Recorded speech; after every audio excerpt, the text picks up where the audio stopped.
सोरजों जाफैब्रा कमेन्ट खालामहरलै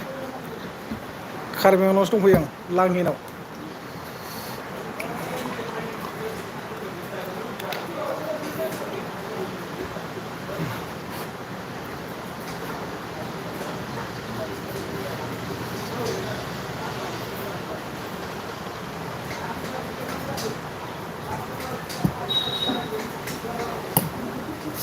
दसे थाना नुजागोन आं अमा बिबु जादों अमा बिबु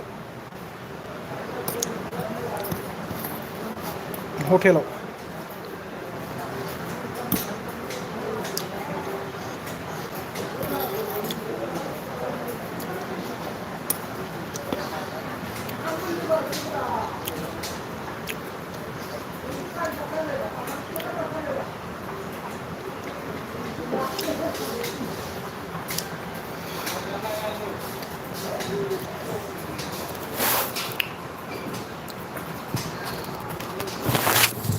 आयना मोदानोलै यासमिन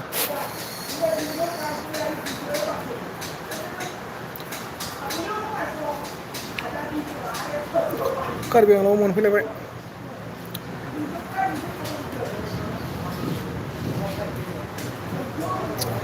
फाग्लासो आथिङानो मोजां हामाखै दाख्लै एक्सिडेन्ट जानाया आथिं आखाइफ्रानो मोनफैलायबाय कार्बिआंलं मोनसे प्रब्लेम जादों फिसासा आरो फिसायानो बे फिसाखौ दानो सल्भ खालामाबा उनाव गिदिर जानो हागौ आरोखि बेखायनो फैदो आरो कमेन्ट खालाम अननानै गासिबो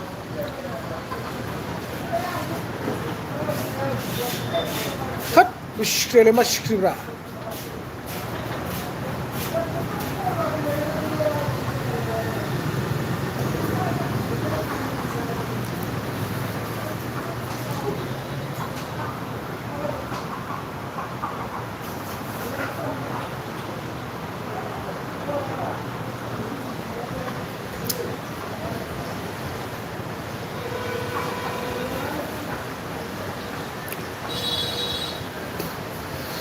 मोनानोसै सयखान गारि गाखोबाय सयखान गुवाहाटिनिफ्राय बिसिम डाइरेक्ट गारियानो सिटानो गैया साराय नयथानि बास गैया साराय नयथाखौ गारनानैथ' गैखाया साराय दसथानिया गैया साराय एगार'थानि दंमोन सिट गैया बडलनि सानसारे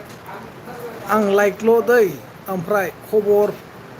फ्रालाय बोरोब्रा ब्र खबरा बरिया थेंक इउ स' माच जायो लाइकबाबो बिजि जानो हागौ ना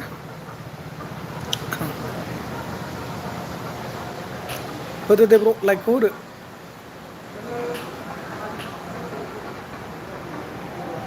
हटेलावसो दसे जिरायदां अमा बिबु मोनजायो बिराद गोथाव जाबाय अमा बिबु बिखा एवनाय ओंखायनो जालाबायदां बेखार टाइम पासनो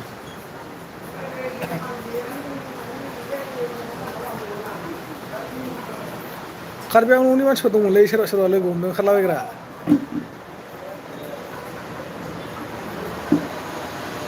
लोगो मोनबा जालांनो हागौमोन सालाफोरनिफ्राय सिरायनानै बोरमा बेदरफोर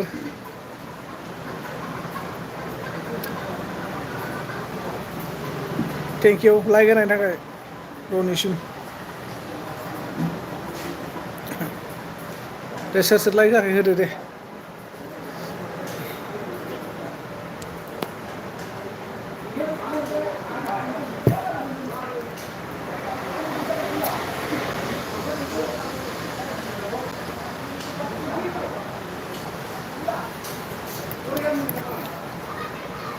जोंना गुवाहाटियाव अमा बिबुआनो सेलायलायसो जायो थोआ फुङाव थांनांगौ फुङाव थांबासो मोनगोन अर्दार होलायबावो सानसे सिगां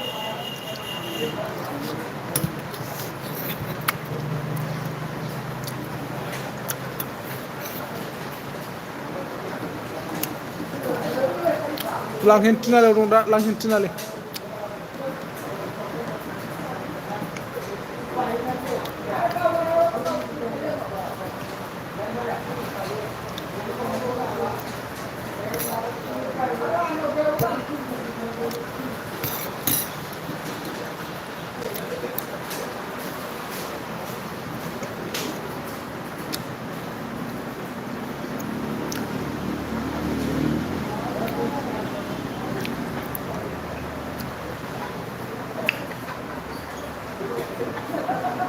ओरैजाय एसे आगोलाव दुर्गा फुजा जागासिनो दं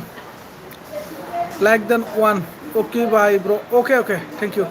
एम जि ब्लग वेलकाम टू लांहिन तिनालि औ वेलकाम वेलकाम लांहिन तिनालि एम ब्र बहा दं डिउटियाव ना डिउटियावनो दं आमोखाया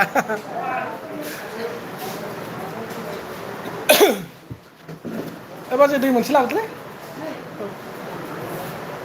लांहिन थिनालि फैद' सोरबाफोर कार्बिआंलंनि नायदोंबा लांहिन खाथिनि बारा जालाङालै बोरमा बेदर प्लेटसे प्लेटसेल' जालाङो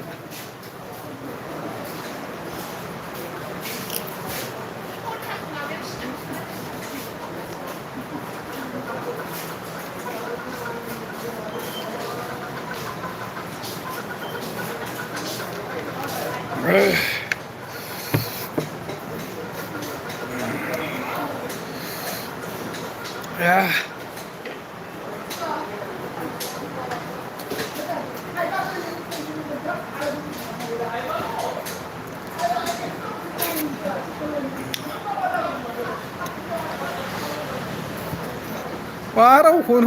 हरब्रा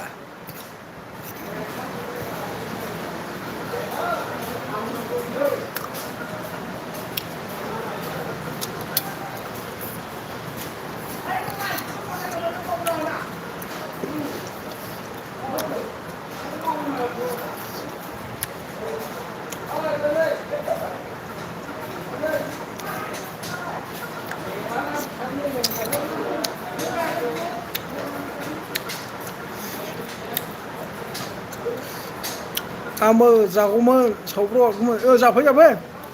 अमा बिबु मा जाखो ब्रनो जेबो जायाखै मोनहैयाखैनो आं थाङाखैनो गामिसिम थाङाखै आं मोनानानैसो थांगोन होनना दं आं फुजायाव स्लाइटलि एसे बेरायनानै थांगौसो बहा दं होनो आं माबायाव दं बैनाय कार्बिआंलं सावब्र' कार्बि आंलंआव ना मा होनो औ कार्बि आंलं टाइटेलावनो सिनायखादों दा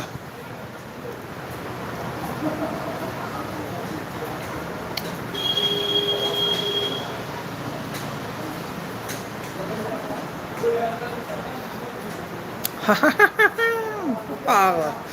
सावब्र'आ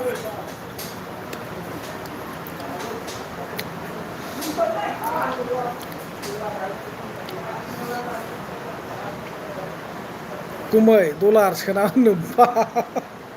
डलार गैयालै आंनाव जिर'सो एकाउन्टआव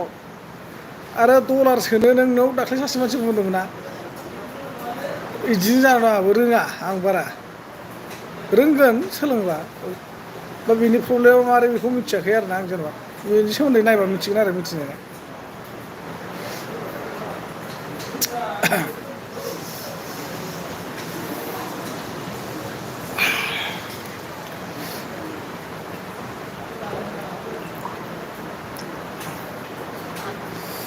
आंहाबो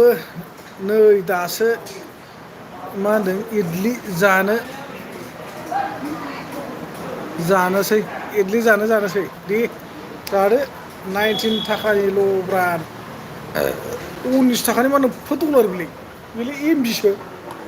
एमबिया 19 आया जाम्बासो 19 थाखानि एमबि गैलायाना आजिखालिनि जुगाव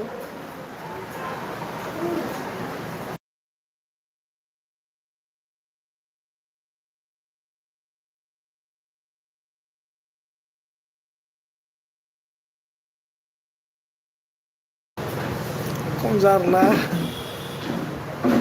ओमफ्राय आंहाबो नै दासो इडलि जानोसै एमबि सार डलार सोना हरलाय दे अनोबानो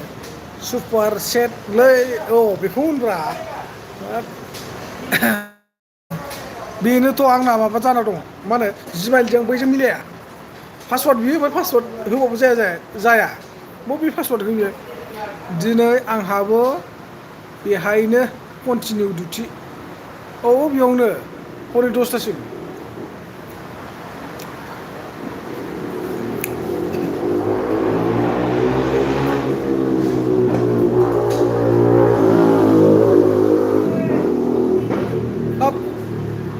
कार्बिआंलंआवबो दंलै बिदि सोगावग्राया आंनालाय माथो जायो गोमो बे बाथ्राखौनो आं बहुद कनफिउस जाबाय दं मालायना मारै डाइरेक्ट जायो आंना मानो जाया माबा पासवार्ड बियो माबा बियो पासवार्डखौ होयो ओमफ्राय मानो जाया र' सोरनावबा सानसेखालि खालामनो होननानै बिराद जुजिदां दैदेन फाग्लानाव ओइ एस बसुमतारी हेलौ माबोरै आदा सनालु मा होनदों गुरिथि थिं थाङाखै नामा सनालुगुरि बबाव एस बसुमतारी फंबाय सनालुगुरि बबेयाव खोन्थाहर दे आरो सोरबा माबा लोगोफोर दङ खोथा बेयाव लोगो हमनो थिनहर आंखौ लांहिन थिनालियाव दुर्गा फुजा हिसाबै सनालुगुरि बबेथिं दंलै सनालुगुरि कार्बिआंलंआवलाय हाबा जाय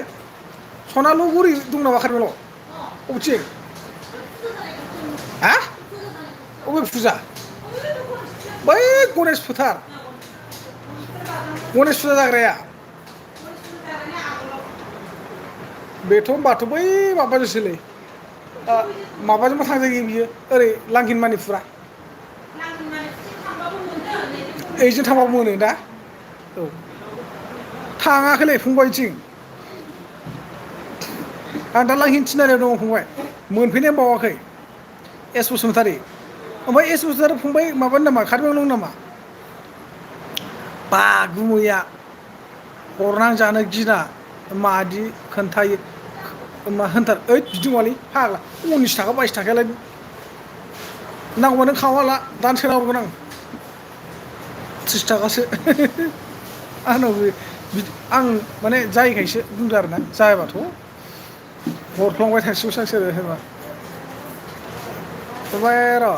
आरो माबाया मा होनो सुपारकेट जयनिं माबायाथ' बिराद गाज्रिनो मासैनो दानलांबावोसोनो जयनिं माबाया जयनिंखौ खालामना लाखानाय ओंखायनो ओमफ्राय एस बसुमतारी ए होनदों औ फंबाय ओमफ्राय एस बसुमतारी फंबायनि कार्बिआंलंखा नामा मानो डलार सोहरलाय नांगौरा माथो आंनावलाय रावबो सोहरलाय नाङाखैनो नङा जोमावनाबो मनिटाइस जाखाबाय MMB मनिटाइस जाखाजोब्बाय दाख्लै आंहा बेराफारसे टेनसन बेराफारसे उन्दुनाय फन खालामदोंमोन खोमा ओमफ्राय आं साइलेन्टआवसो दोनखादों उनाव वाट्सएपाव नुनानै सोंहरफिनदोंमोन आं ओमफ्राय खोन्थाहरदों आरो गाव जेनेबा मनिटाइस खालामनो होननानै बुंदों आरो जाजोब्बाय मनिटाइस आं नङा आं धेमाजि सिला फोथारनिसो आदसा धेमाजि सिला फोथारनि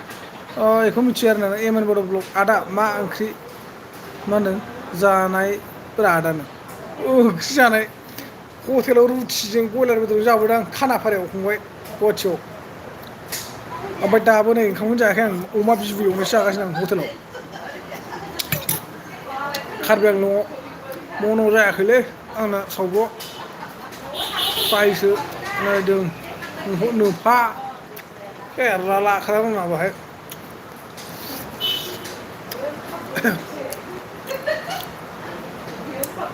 बरिया होनबा आदा औ बरिया फंबाय बरिया मनिटाइस जाब्ला डलार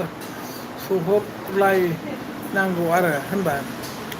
थाब मोननायनिब्रा बेना थाब दां मोननायनि आसोला देनजारथार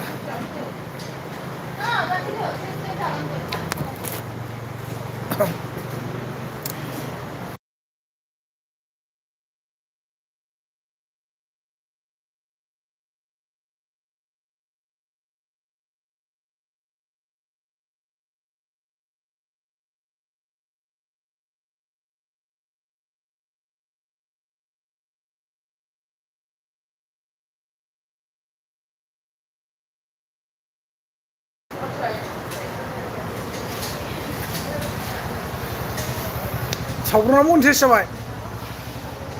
थगायदों ओरैनो माबायानो साननानै नायखा नोङो साबसक्राइबार आरो 2K नामा बारखानाय बायदावे 2K नङाब्लाबो जेनेबा 1K 1500नि बारखानाय अब्ला बे चेनेला मानो मनिटाइस जायो सावब्रसो ओमफ्राय सर्ट भिडिअ हगारबाय थायो लाइभ होबाय थायो वाच टाइमा जाखागोन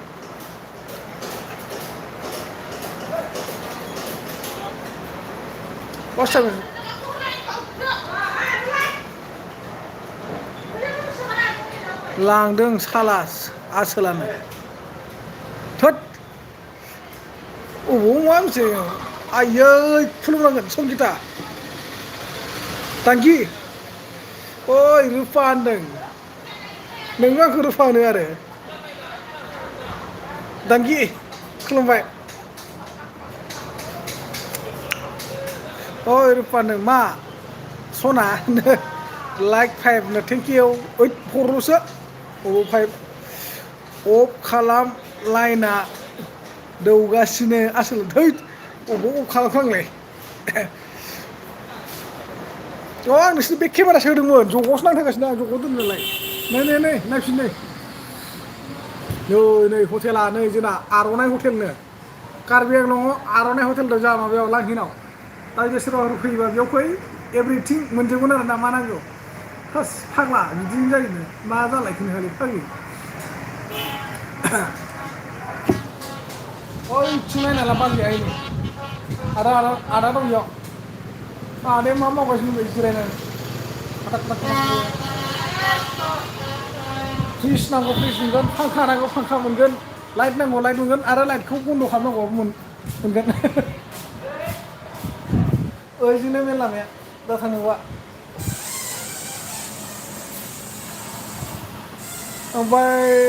मा होनखो जोंहा बि बसुमतारी माबा एस बसुमतारी सिख्ला लोगो दंमोनलै दा गैलाना आदसा एम एन फंबाय मोनो होख्लायदो दंबा आदा एसेनो र' फंबाय मोनहैथ'वाखै जायगायाव मोनहैनांगोन ना बाजैमोनाव आदा बाजैनाव मोनहैनांगोन बेखौनो आंहा एमबि जोब्बायसो साननो प्रिथि बासु लाइक आदा थेंक इउ मा होनो सोरखौ लानानै थांदों नों हटेलावनो फाग्लि नोंखौ संलांना खोथा दानबाय नोंलाय माथो जाखो लोगोबो हमा होनदों दैथुन बसुमतारी हाय आदा हेलौ फंबाय एम एन ए होनदों एन्थनि कल खालामाखै कल खालामदों माबा ओरैनिफ्राय फैथ'वाखै कला बेस्थ' दं आं दा खालामबावगोन एन्थनि फंबाय है जिंगा दासि बेफोरखौ मिथिया बा माहाय दंहाय होनदों प्रिथिया कार्बि आंलं एम एन होनदों दैथुन बसुमतारी मा होनदों गेवलां बिबार मा होनदों खावनाय मानि मा आदा गेवलां बिबार खावनाय अबाव बिबार खावनांगौ जाखो फंबाय फुजायाव सोलिगासिनो दा सेंग्रा सिख्लाफोरनि बिबार खावनाया फाग्लाया खावदुर जालायदों सिख्लाजों थांनायखाय नोमबै नोङो फाग्लि गोदाव सोराव बबाव सिख्ला न'आवलाय बेलाय नायथिं बे बाजैखौ सिख्ला सालायखो नोङो बाजैया मालाय हटेलनिसो बबाव हटेल मालिकसो आंखौसो खारस्लाबलाय लायो होगोलै बिसोरो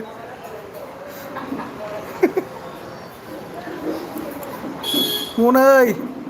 माबा गोलाव एमएन फंबाय एन्थनिया होनदों दे आं भिडिअ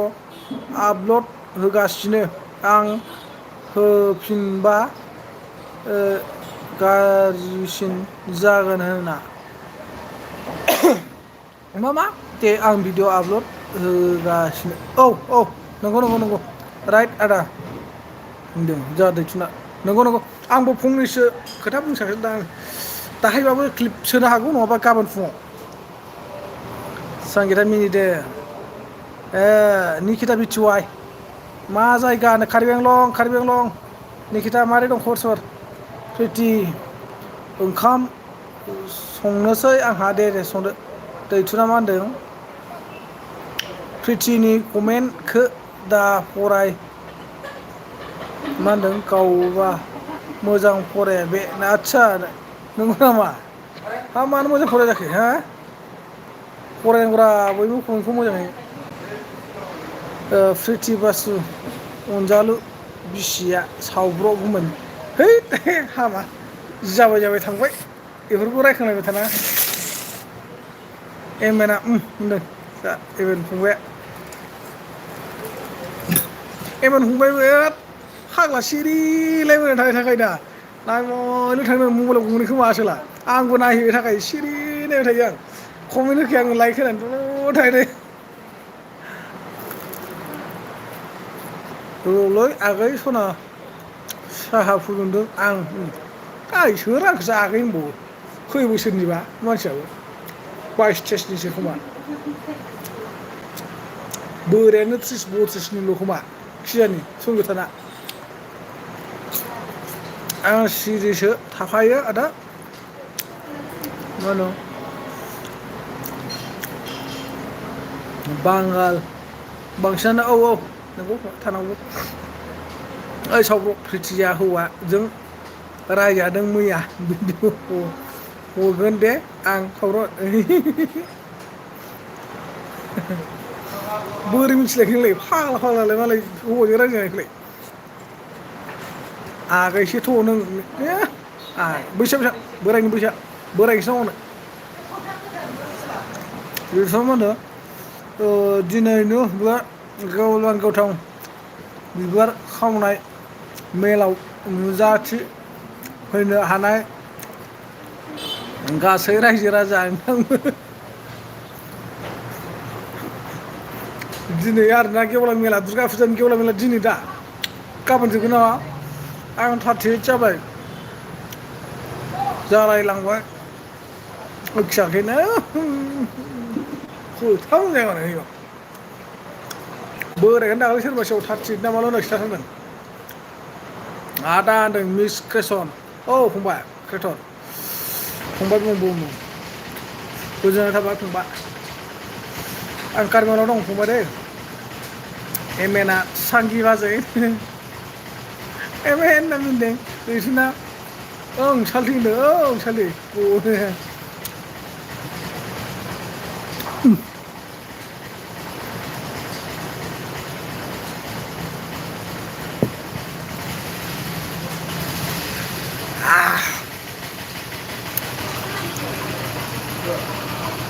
सांगि बाजैना मिनिबाय ओं सालथि नों जोंहा दैथुना जों माबा होनो गथ' मोनजेननायनिफ्रायनो साबैसे जाबोखो होनदो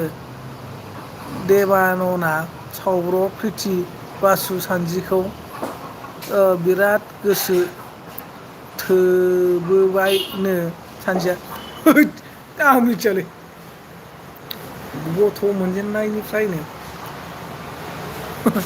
आइया फोथायलायबावा बोराया 50 जाबाय एन्टि होनदों 50निफ्राय 15 माइनास आरोना बेसेबां जागोन 35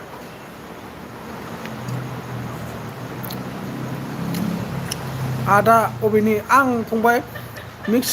क्रेटर आं सनितपुर दिखियाजुलिनि ओमफ्राय नों बहा जाखो फंबाय दा आं दं कार्बिआंलंआव फंबाय होनलाय थारदों गिलास दोननाया साव नोमफा खर'बाय था नोङो सुवार दैथुना मा होनो सालथिया होनदों गियान गुनि दै लोंना लोङोना लोङा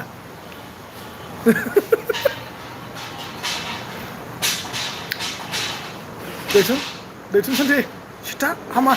रायलायना ओमफ्राय जोंहा नेक्स्ट आं शिबसागरनि आदसा शिबसागरनिसो फंबाया आं कार्बिआंलं दं नै फंबाय सनालि बर' ब्लग फैदों हाय हेल' सनालि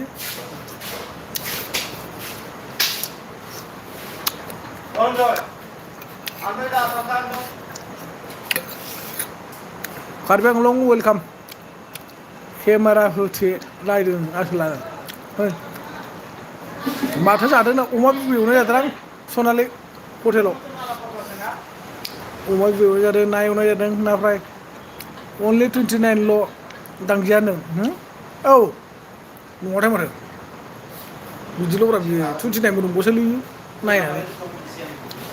दैथुना मादों दे सालथि ओ मोनथिबाय इंगितखौ आदसा औ सालथे मिथिलायखानांगोन सालथे नङा होमबा माबादि जायो बुथे हा उदैयाव सोर संनानै जालायखोरा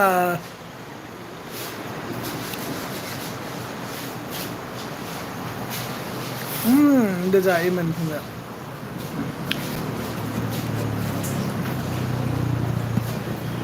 अमा बिबुल' जागोन नों सावब्र' गिलासा देखायलाय नायनि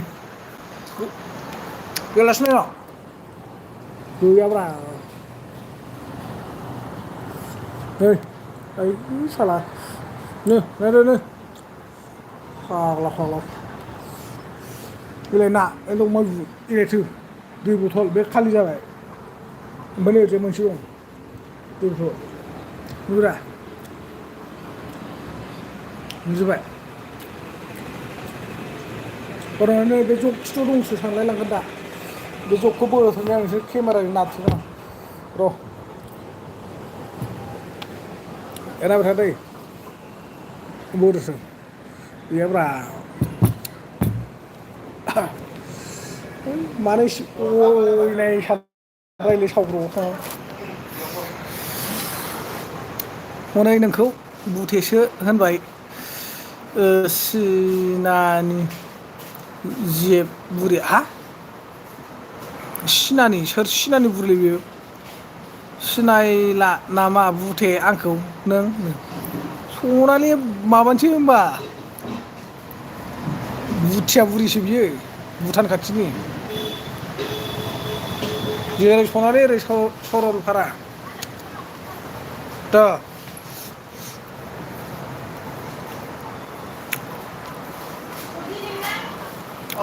दा एम ए होनना मोनदों सोंगि होनना मोनदों नांगौमोनलै साल्थे मोजां महर नांलायला आंनो मा होनो साबा दाङा हिनजाव सिख्ला जाबानो जासिगोन साले ट्राइ खालामदो सालथे नाजादो ओमफ्राय आंबो नाजागोन सालथे नोंनि थाखाय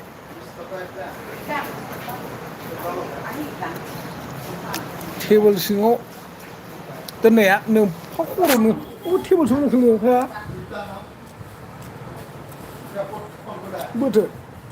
बोरो सावग्राव टेबोल सायाव बोरो फाग्ला थायो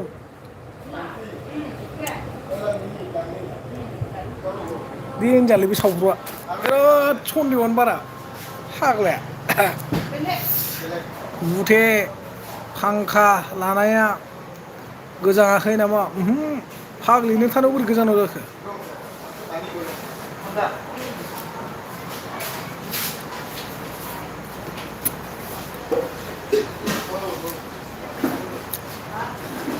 दे सालथे देरस्ला खाथियो गोजोन थाबाय आरोना नोंनि जाहांहाङा औ आंनि जाहांहांथ' आरो नोङो ना सनालि फाग्लि सरलपारा नाङालै आंनो सावब्र'नि हिनजाव नायनायखौ आदा बाइक हरन गैया बाइकनि हरना गैया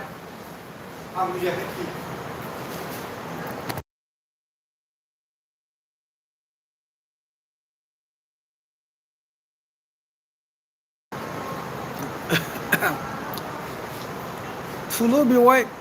मन' जाबाय नामा नोंना बबाव थुलु नुहुरखो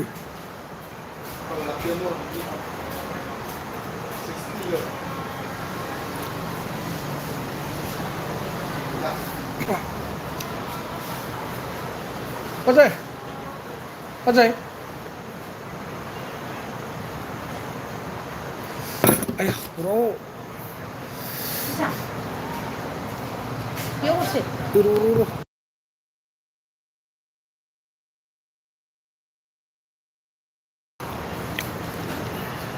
अबाव थुलु नुखो नोङो सावब'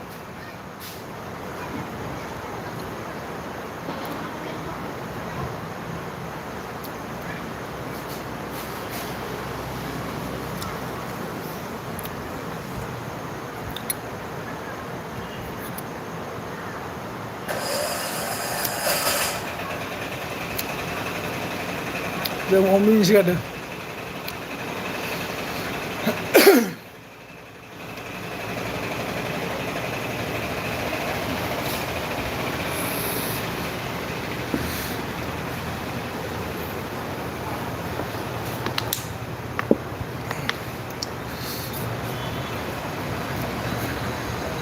सनालिखौ खौनो थुलु बायदि नुदोंमोनलै धोद मेगन बेरनाय सावब्र'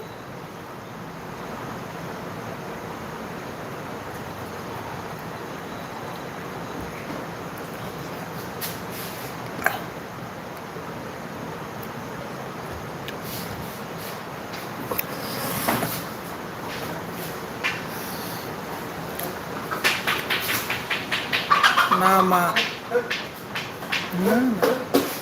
नाम नायाखैमोन आदसा आदसा नाम नायाखैमोन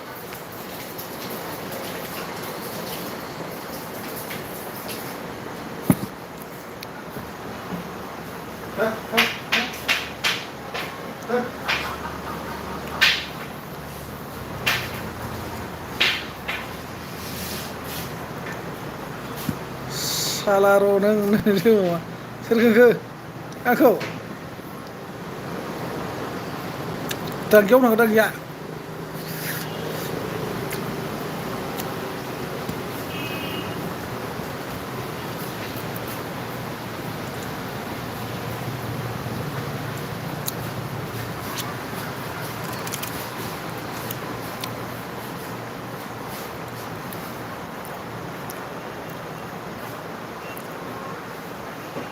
अफ खालामलायदों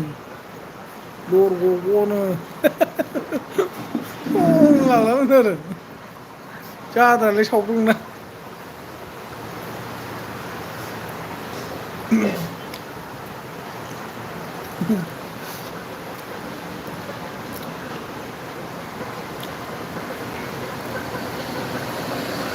लाय सावद' वाट्सआपाव माबा मोनसेयाव हरदोंलै वाट्सआपाव माबा नुदों आङो नटिफिकेसन नुखादों नाय दाथ' बर'हा नायदोना मा जाद्राया बेलाय मा जाद्राया बेलाय लाखे अ नोंगौ नों बेफोरबायदि एसेबाबो दानस्लायना हर सावब्र' मिथिया लाके आरो मोनसे हरबावना नों मोनसे हरबावना बेफोरखौ दानस्लायना हर दै फैनाय अननानै प्लिज आंखौ रिकुइस्ट खालामो आरोना दिनै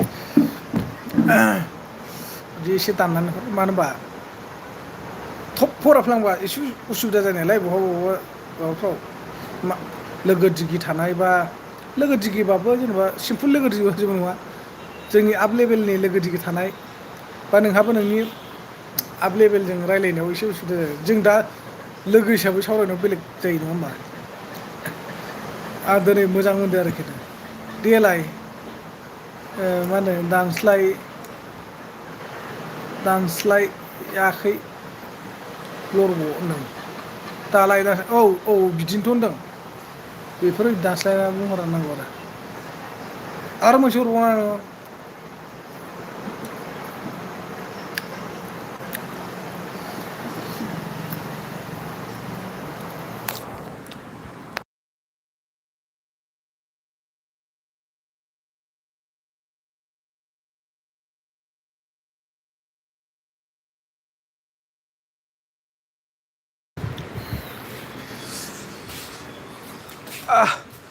दाख्लैसो एक्सिडेन्ट जानाया मोजां हामाखैलै लोगोफोर खम जारला आगसिनि हान्थुआथ' हामहांबावबायसो आगदानि माबायानो आदै खाथिनानो बारा हामबावसो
खोनाबाय दा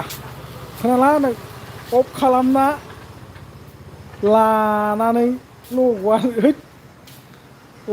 खोनालालै बेलदां लग'आवनो हैद अफ खालामाखै जाथि होनो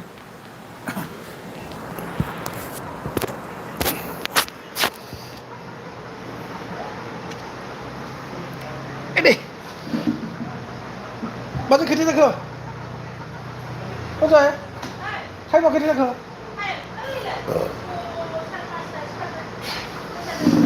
फुजा जोखाय गारि मोनखायो ना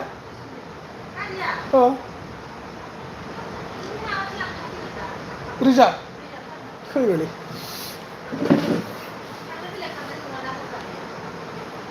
ओजों साराय पास सयथासो जागोन नोंनो र' सासे ओइ बाक्साबारि दंमोन नङा दंखायोमोन इयाव अट' बाक्साबारि मन्दिर खाथिनि दंमोन बेथ' थांखोसो ना माखोसोथाय होद सिनायनाय लोगोआसो होआबाबो जायो खोन्थादोंमोन आं देरि जागोन साराय पासथा सयथासो जानो हागौ होनखादोंमोन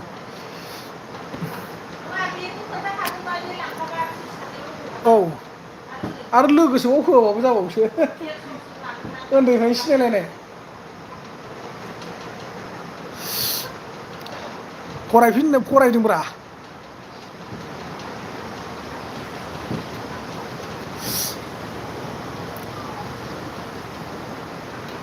फरायफिनदों माथो टाउनाव मानो फरायाखै जाखो फाग्ला नों साला 90 देस हरबावो नरग'आनो हा नों साला 90 देस आयौ आंखौ माला 90 देस हरनाय नुखोब्रा सावब्र' आं 90 देस हरबा नों माबानो हायो आरो नों सालायनो हायो लाइभ होनो हायो भिडिअ हगारनो हायो आंलाय 90 देस हराखै सावर' आं भिडिअखौल'सो रिमुभ हरदों हरबावासोमोन आं नों आंजों रायज्लायग्रोनायबा दाहाय नों फन खालाम आंनाव मिथिबाय दाहाय फन खालाम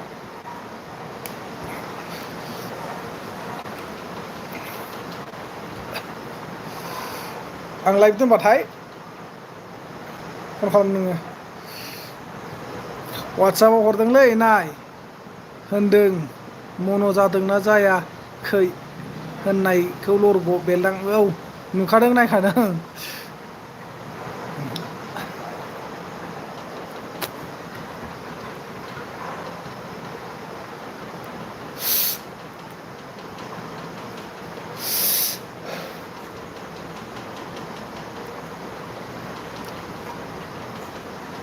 है गोरोन्थि जागोन सावरबायनाय 90 देस हरदों होनबा बिदि होनद्रायनाङा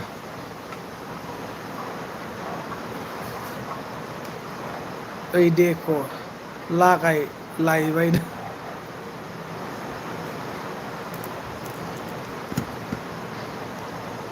ना सुबा सेसलां ना सु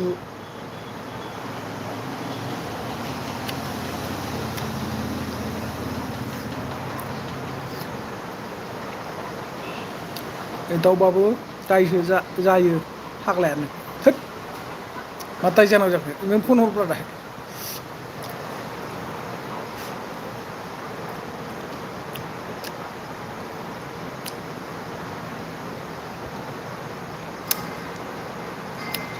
आं मैयासो बुंखादों फाग्लानो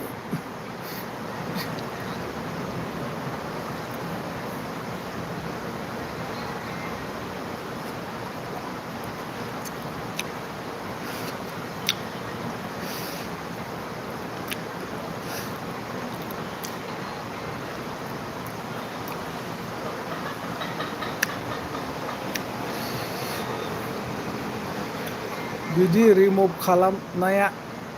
एफेक्ट जायालै मिथिखायो औब्रा होमबालाय माथो नों आंखौ 90 देस हरदों 90 देस हरदों होनबाय थाखो नों फाग्ला सावब' हारामिथार नो आं नोंखौ बिबोनां हिसाबै रायनो मोनोब्रा गोसोबायदि बैनाय खि जानाय सुवाद साला हासुदै लोंग्रा माबा लोंग्राबो होननानै रायोमोन ओरैनो एग्रांदों लाइब्रानो आदसा दे जेबो नङा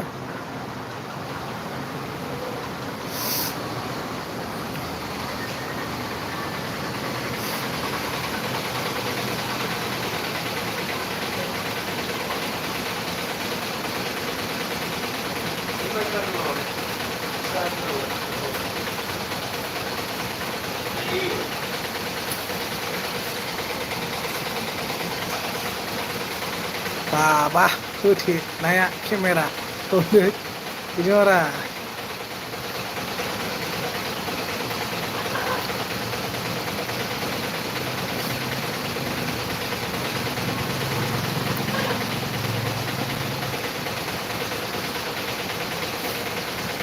ओंखाम संनो संदो संनो बायनांगोन संदो जादो जाखांबाय आदसा जाखांबाय दे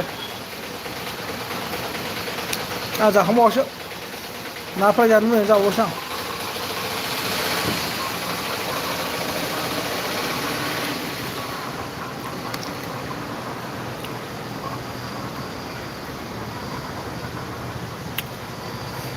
लावहांबाय यानो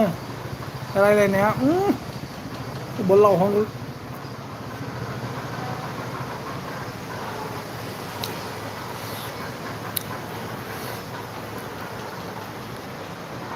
दुखान न' जाखोरानो दुखानब्रा बहाय जिरायनाय जायगायावनो दं खोन्थाबाय ल'ल' लाला जाहांबायानो रायलायनाया धोद जाथो होनबाय थानो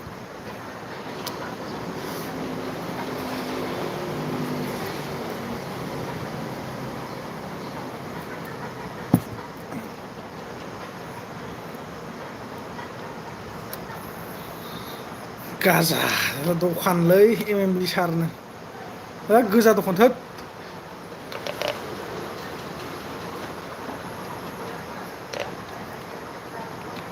ना फ्राय जादों दै लोंदों दै मोजां नाय माथो रावबो गैयालै दैमारा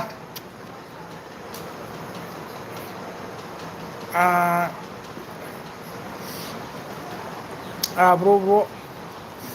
एब्र'ब्र' नुहांबायलै सावब्र'नो धोद आंना महरा बिदिखा ओंखाम उखैबा बिदि जायो ओंखाम उखैबायना आं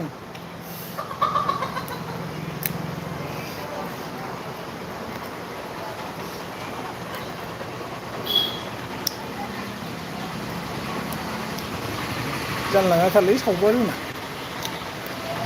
नोङालै दैखौ देखायखागोन ना फाग्लानो आसोलखौ बहा देखायनो नोंलाय मिनो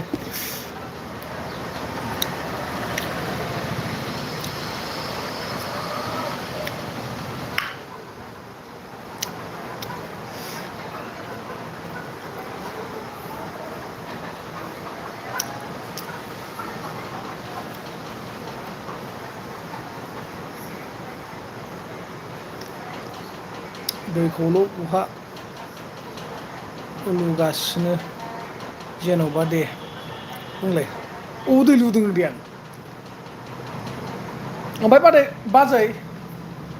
बन्द' जानाय टाइम जाखाबाय ना आं थांबानो बन्द' जासिगोन ए आंबो मा होनदों हाबागौमोन नोमफा नोङो फेदलानो एकदम सौखिगोन दुखुसो मोनदां नोंखौ सिङाव बुरजा नङा आरोना 100आव 5% दुखु मोनदों आरोखि गावनि खोथा मथेबा आं सोलिजोबो साला नों आंनि खोथा मथे सोलियाखै नंदों आरोना आङो गोसोआव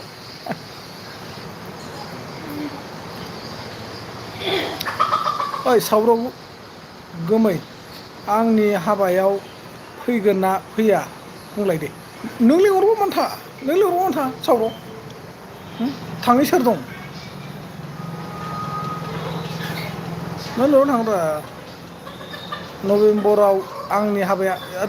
नों इनभाइट खालामब्रा बे समाव हाबा जानोसैबा खबर हो मिथिबाय थाङैखौथ' गैया आंसो आं थाङै गैया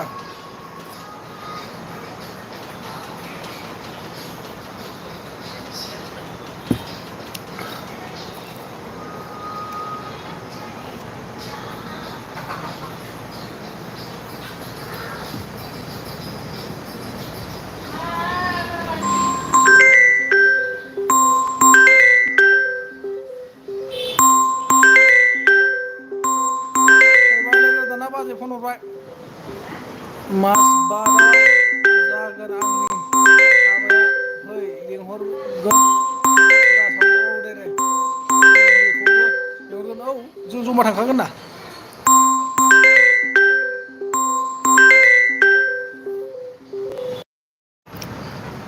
अके अके गासिमोन आं लाइभखौ दोनसै जोंहा ब्रादारा फन खालामबाय मिथिबायना आथिङानो मोजां जायाखै खैलानो औ बरमानिलै आंना हिनजावा आदसा थेंकिउ थेंकिउ फैनाय सावब्र' हिनजावनाबो चेनेल दं सावब्र' उनाव नुगोन र' दे औ जागोन जागोन कमेन्ट फरायजोब औ फरायजोब्बाय दे जाबाय अके बाय बाय गुड नाइट उनाव लोगो मोनसिगोन जोंना ब्रादार दंफैयो बेयाव माने लेंहरगासिनो आंखौ